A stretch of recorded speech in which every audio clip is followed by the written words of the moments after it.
Selamat datang di channel Taksa Kaseta. Apa yang membuat Kerajaan Majapahit begitu diakui sebagai puncak kejayaan maritim di Nusantara? Mari kita telusuri rahasia keberhasilannya. Armada Laut Majapahit tidak hanya menjadi yang terbesar di Asia Tenggara, tetapi juga lebih besar dan lebih kuat dibandingkan armada Cina pada masa itu. Bagaimana mereka mencapainya? Dari strategi cerdik Raden Wijaya hingga kekuatan armada laut yang luar biasa, kita akan mengupas satu persatu rahasia keberhasilan Majapahit dalam menguasai dan menyatukan Nusantara. Bagaimana keberhasilan Majapahit dalam sektor maritim terus terasa hingga setelah Gajah Mada diangkat sebagai Mahapati? Temukan jawabannya dalam video ini. Jangan lewatkan video menarik lainnya tentang sejarah dan kebudayaan Nusantara di channel Taksa Kaseta. Jangan lupa untuk subscribe dan aktifkan lonceng notifikasi agar tidak ketinggalan informasi terbaru dari kami. Kerajaan Majapahit adalah sebuah kerajaan Hindu-Buddha yang berdiri di Nusantara pada akhir abad ke-13 oleh Raden Wijaya. Berpusat di Mojokerto, Jawa Timur, kerajaan ini berkembang pesat meskipun terletak di pedalaman Pulau Jawa. Selain fokus pada kehidupan agraris, Majapahit juga berhasil mengembangkan sektor maritim hingga mencapai puncak kejayaan maritim Nusantara. Mengapa Majapahit diakui sebagai puncak kejayaan maritim Nusantara? Majapahit mencapai kejayaan maritim karena mampu menguasai dan menyatukan Nusantara serta mempengaruhi negara-negara asing. Raden Wijaya, pendiri Majapahit, berhasil memanfaatkan kedatangan tentara Mongol yang dikirim oleh Kubilai Khan. Dengan strategi cerdik, ia mengelabui mereka untuk membantu menghancurkan kerajaan Kediri, kemudian berbalik menyerang dan mengusir mereka dari Jawa. Setelah mengalahkan tentara Mongol pada 1293 Masehi, Raden Wijaya mendirikan Majapahit dan menggunakan persenjataan, serta meriam hasil rampasan untuk membangun armada laut yang kuat. Pada abad ke-14, Majapahit mampu membuat kapal-kapal besar dengan 3 hingga 4 layar yang diakui kehebatannya oleh penjelajah dunia. Kapal-kapal tersebut, yang panjangnya mencapai 70 meter dan mampu mengangkut 600 penumpang, dengan berat lebih dari 500 ton, menjadi simbol kekuatan maritim Majapahit. Armada Laut Majapahit diperkirakan terdiri dari 400 kapal, yang bahkan lebih besar dan kuat dibandingkan kapal dagang Cina pada masa itu. Dengan armada ini, Majapahit menguasai jalur rempah-rempah antara Maluku, Jawa, dan Selat Malaka, serta mengendalikan perdagangan internasional. Pelabuhan-pelabuhan seperti Surabaya, Gresik, Sedayu, Tuban, dan Blambangan menjadi pusat perdagangan laut yang penting. Keberhasilan Majapahit dalam sektor maritim semakin terlihat setelah Gajah Mada diangkat sebagai Mahapatih pada abad ke-14. Di bawah kepemimpinan Raja Hayam Wuruk dan Mahapatih Gajah Mada, Majapahit mencapai puncak kejayaannya.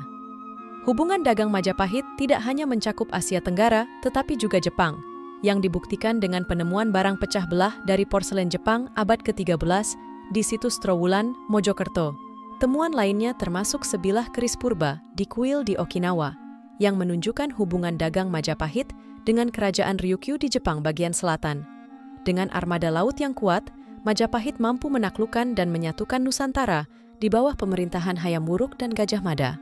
Berdasarkan Kitab Negara Kertagama, wilayah kekuasaan Majapahit mencakup seluruh Indonesia saat ini, kecuali Sunda, serta beberapa daerah di Semenanjung Malaya.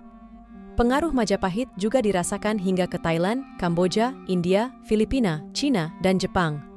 Keberhasilan dalam mengembangkan teknologi bahari untuk perdagangan dan militer membuat Majapahit dihormati oleh kekuatan internasional, menjadikannya puncak kejayaan maritim Nusantara. Canggu adalah nama pelabuhan utama Kerajaan Majapahit yang menjadi pusat aktivitas perdagangan. Menariknya, kawasan Canggu ini bukanlah yang terletak di Pulau Bali, melainkan di Desa Canggu, Kecamatan Jetis, Kabupaten Mojokerto, Jawa Timur. Pelabuhan ini menjadi gerbang utama bagi Kerajaan Majapahit, yang ibu kotanya berada di Trowulan, Mojokerto. Pada zamannya, Pelabuhan Canggu terkenal sebagai tempat berkumpulnya banyak pedagang dari berbagai daerah. Pelabuhan Canggu sudah eksis sebelum Kerajaan Majapahit didirikan oleh Raden Wijaya pada tahun 1293 Masehi. Menurut beberapa sumber, pelabuhan ini didirikan oleh Raja Wisnuwardana yang memerintah Kerajaan Singasari antara tahun 1248 hingga 1268. Selama era Majapahit, Pelabuhan Canggu berfungsi sebagai pusat ekonomi dan bisnis yang vital. Sebagai kerajaan maritim dengan ibu kota di pedalaman, Majapahit sangat bergantung pada sungai untuk aktivitas perdagangan dan transportasi. Pelabuhan Canggu terletak di titik pecahan Sungai Brantas yang membelah menjadi dua aliran. Sungai Mas yang bermuara di Surabaya dan Sungai Porong yang bermuara di Pasuruan. Aliran-aliran sungai ini menjadi jalur penting bagi pedagang lokal dan internasional yang datang ke Pelabuhan Canggu. Salah satu pedagang asing terkenal yang pernah berkunjung ke Pelabuhan Canggu adalah Cheng Hui, seorang pebisnis Muslim ternama dari Cina. Pelabuhan Canggu tidak beroperasi sendirian. Ia didukung oleh Pelabuhan Bubat, sekarang Desa Tempuran di Mojokerto, dan Pelabuhan Terung di Dusun Terung, Kecamatan Krian, Sidoarjo. Di masa kejayaannya, Pelabuhan Canggu dilengkapi dengan pangkalan militer Majapahit, pelabuhan bea cukai, dan bahkan rumah prostitusi. Saat ini, jejak Pelabuhan Canggu telah hilang dan berubah menjadi kawasan permukiman penduduk yang dikenal sebagai desa pelabuhan. Meski demikian, sejarahnya sebagai pusat perdagangan dan pintu gerbang utama Kerajaan Majapahit tetap menarik untuk dikenang. Empu Nala, yang juga dikenal sebagai Laksamana Nala, adalah salah satu panglima perang terhebat yang pernah dimiliki oleh Kerajaan Majapahit, yang berhasil membawa kerajaan ini ke puncak kejayaannya. Dengan kecerdasannya yang luar biasa, Laksamana Nala, yang menjabat sebagai Rakrian Tumenggung, berhasil membangun ratusan kapal tangguh yang diawaki oleh ribuan prajurit pemberani. Kapal-kapal ini, yang dikenal sebagai Jung Jawa dan dilengkapi dengan meriam Cetbang, menjadi penguasa lautan dan sangat ditakuti oleh musuh-musuh Majapahit. Kapal-kapal perang Majapahit ini dibuat dari kayu pohon besar, yang sumbernya dirahasiakan hingga saat ini, menambah kesan misterius dan keagungan armada laut Majapahit. Keberhasilan Laksamana Nala dalam memimpin angkatan perang Majapahit diabadikan dalam berbagai prasasti seperti Kakawin Negara Kertagama, Prasasti Prapanca-Sarapura, Prasasti Batur, Prasasti Bendosari, Prasasti Palungan, dan Prasasti Sekar. Raja Tribhuwana Tunggadewi mengangkat Empu Nala sebagai Panglima Majapahit, dan ia sering terlihat di Pelabuhan Ujung Galuh, sekarang Pelabuhan Tanjung Perak, Surabaya, yang merupakan pangkalan utama Angkatan Laut Majapahit. Keberhasilannya dalam memecahkan rahasia konstruksi kapal perang Mongol yang sebelumnya digunakan untuk memperkuat Angkatan Laut Majapahit, menambah nilai pentingnya.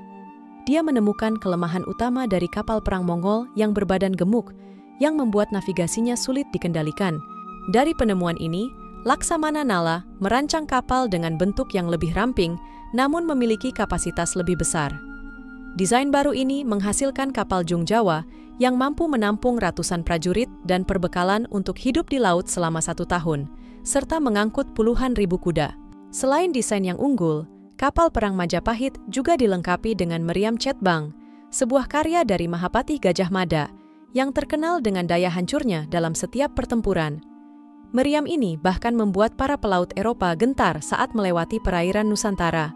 Di bawah komando Gajah Mada, Laksamana Nala memimpin ekspedisi maritim untuk menaklukkan seluruh Nusantara. Sekitar tahun 1341, Angkatan Laut Majapahit berhasil menguasai wilayah barat Nusantara, mulai dari Kerajaan Samudra Pasai hingga seluruh Pulau Sumatera, Semenanjung Melayu, dan Kalimantan.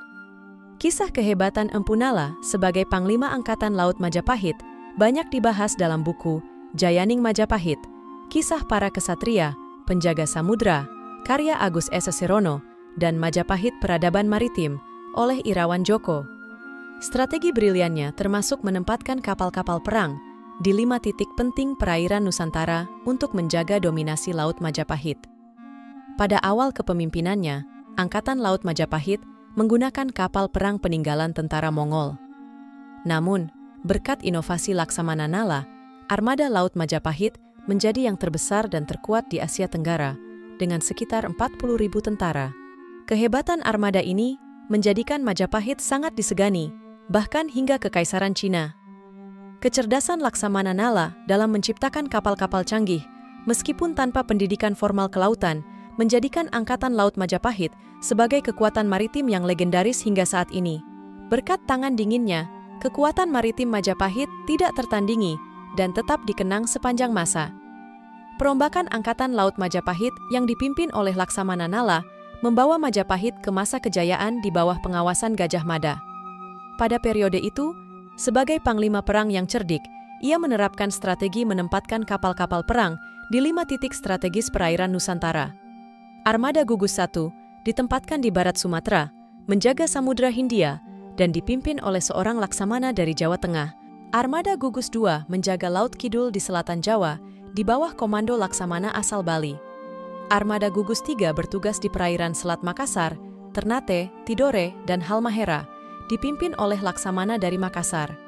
Armada Gugus IV beroperasi di Selat Malaka dan Kepulauan Natuna, dikomandoi oleh laksamana dari Jawa Barat. Sedangkan Armada Gugus V menjaga Laut Jawa hingga ke Kepulauan Rempah-Rempah Maluku, dipimpin oleh laksamana dari Jawa Timur.